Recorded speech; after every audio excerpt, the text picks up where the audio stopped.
I have a question, Stuart. Yes. Hi. I had about 4 or 5 questions, and most of them were answered just during the meditation. But I'm just sitting with this resistance of, something bad that happened to me in my life, and not being able to accept that it happened. I just wondered if you could talk a bit about, we can say no to things before they might happen, but when we say no to them after they've happened, we seem to get in quite a bit of a mess. Well, then you'd have to sit around all day predicting the future. And look, life is a moment-to-moment thing. What I've discovered in my life, if something positive happens to me, it's almost invariably followed by something negative. It's the way energy manifests on the earth. Positive and negative, polarity, things in conflict with each other. And when positive things happen, we're always elated and it's great. We won the lotto, we this, that, whatever it is, And when negative things happen, we get into a funk. But I've learned in my life that I have to get strong enough to be able to eliminate both positive and negative. I have to get strong enough in myself to recognize that no matter what experience happens to me, it is there to teach me something about what I have to do to grow. And if you really build that kind of inner strength and mentality, there's nothing negative in the world. Everything is your teacher. Everything, every person, every human being that you interact with, is your teacher. And showing you something about you that you need to learn in order to grow. So I think that this is a really important aspect of this. Is that my computer doing that?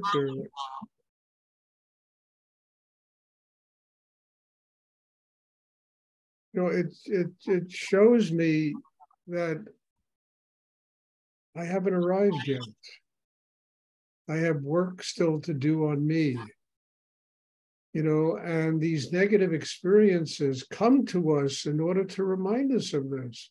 We haven't arrived yet. The only thing in the universe that's perfect is God. The rest of us have to live with our imperfections. And we need to learn to use the imperfections as opportunities to build our lives to grow.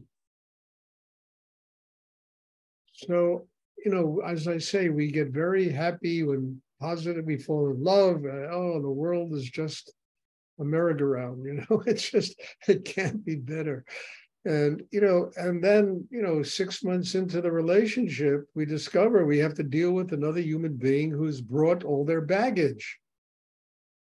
So the world stops being carnival of joy, and then we have to learn how to grow and get big enough to deal with another human being's baggage, what they bring into our lives.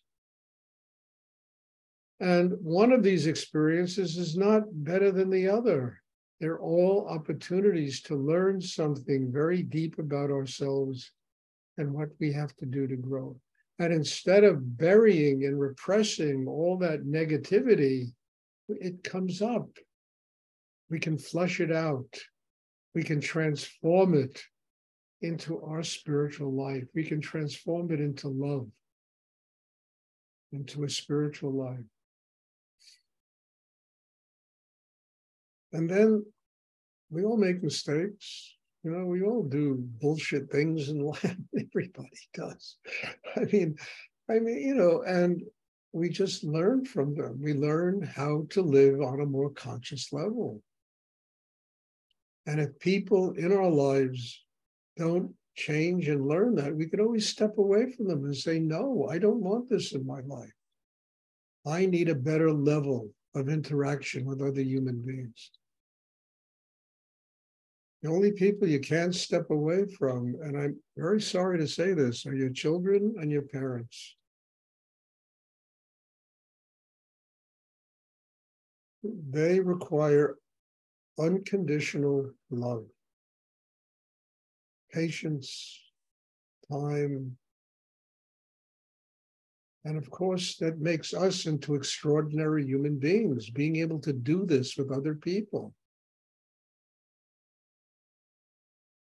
To become servants of God in the world, having the patience to be able to deal with other people's nonsense.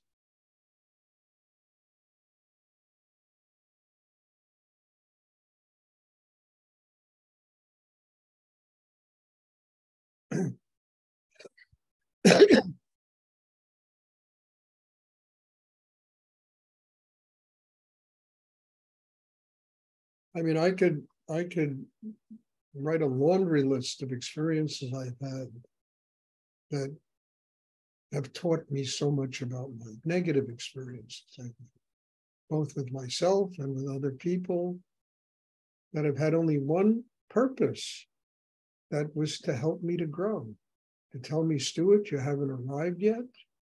You really have work to still do on yourself, and don't walk around thinking that you're supposed to be perfect, because nobody is. God is perfect. God includes imperfection and perfection. That just jigsaw puzzle somehow comes together, creates perfection.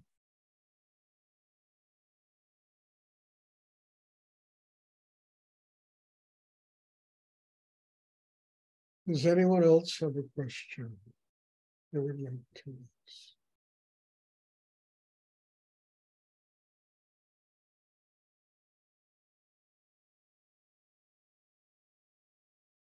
But patience, not only Alicia, but all of us, we need to have patience. We need to understand that longevity and over time of doing deep inner work, we build systems that enable us to be able to deal with the imperfections of the world, to be able to learn from them, to be able, it's like my teacher Rudy always said, he said, an oyster needs an irritation to create a pearl. A diamond needs 50,000 years of pressure of the earth to create a diamond, And we all have that pearl inside us. We have that oyster, that diamond inside us. We just have to have the patience to let it manifest and to be able to consciously work with it so that it really becomes a treasure instead of something that, creates a lot of nightmares for ourselves and other people.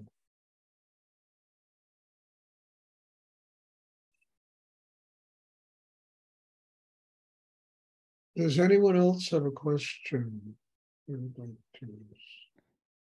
Stuart, this is Emma. I have a question.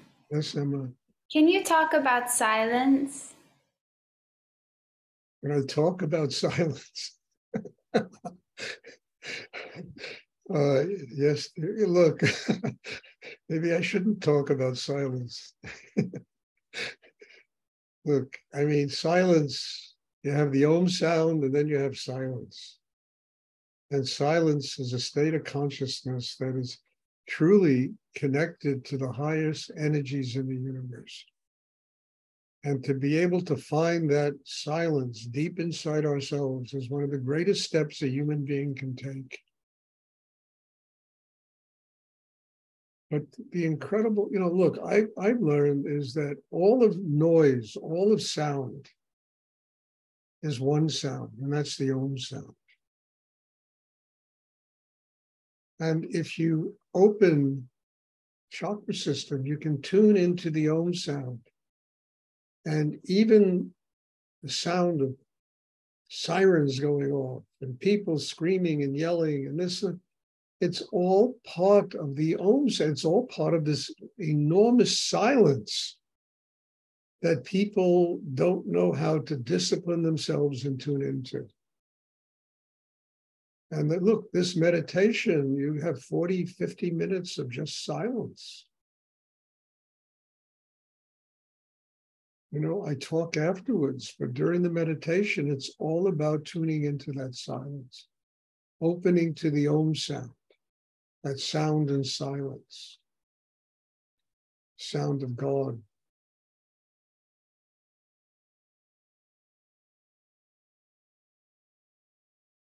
It's hard to talk about silence.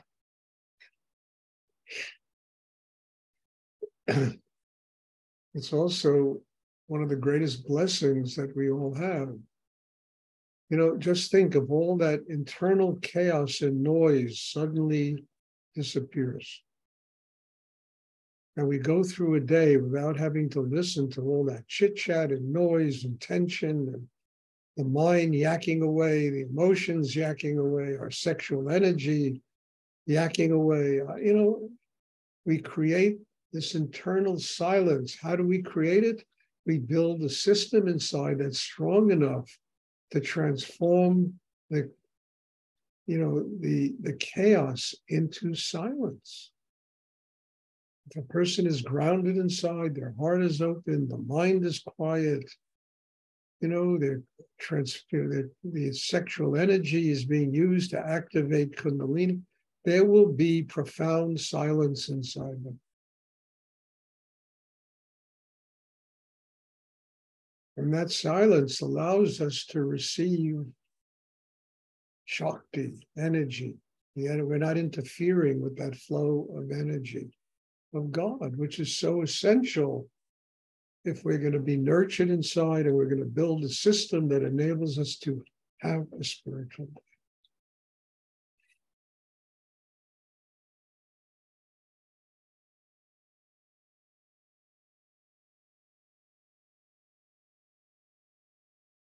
I mean, the worst noise is internal noise.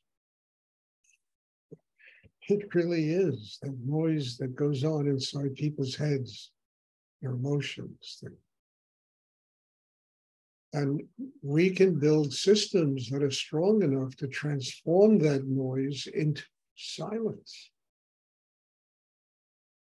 and allow the spiritual energy to come and truly nurture us and build a system that enables us to connect with God. That's what the meditation is for. That's all it's for. As I told you many times, meditation is not a spiritual life. Meditation is a craft that you use to build a system inside that will enable you to have a spiritual life, that will enable you to connect with that internal silence, with the Om sound, with the voice of God, you know? But meditation in itself is not a spiritual life. It's a craft.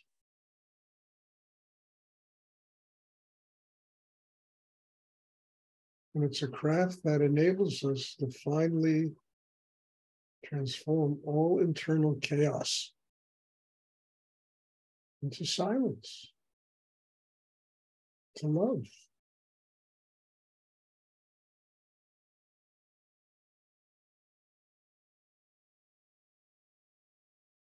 Does anyone else have a question they would like to ask?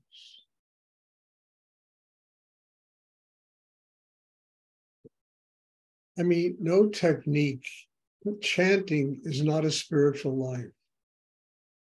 You understand? Rosary beads are not a spiritual life. You know, malas, and, you know, they're all tools that can help build a system inside that enables us to have a spiritual life. And the purpose of any swami, any teacher, any guru, any rabbi, any preacher, any reverend, is to train people in how to build that system inside that enables them to have a spiritual life.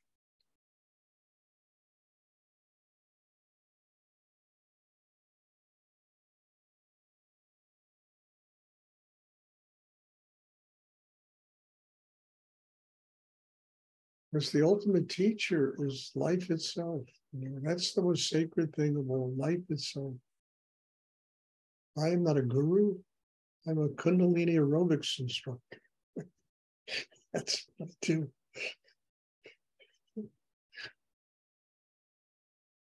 Training people to build their own independent connection with God. How to transform the noise and the chaos in themselves into silence. Does anyone else have a question?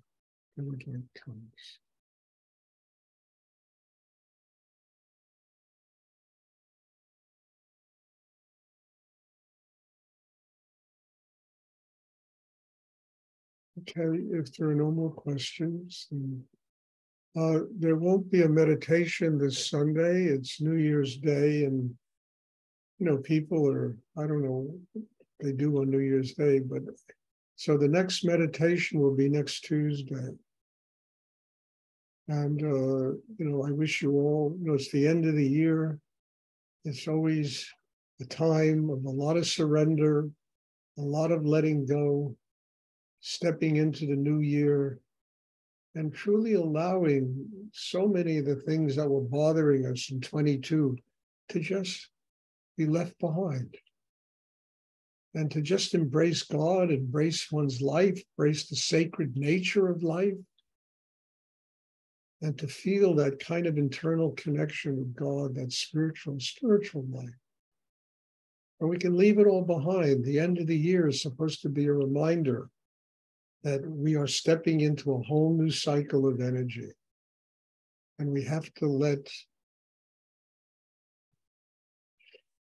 all of the chaos of 22 to remain in 22.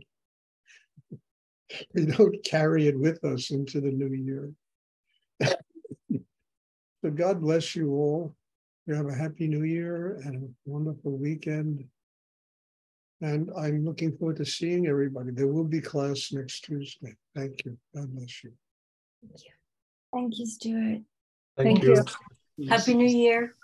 Thank you. Same to you all.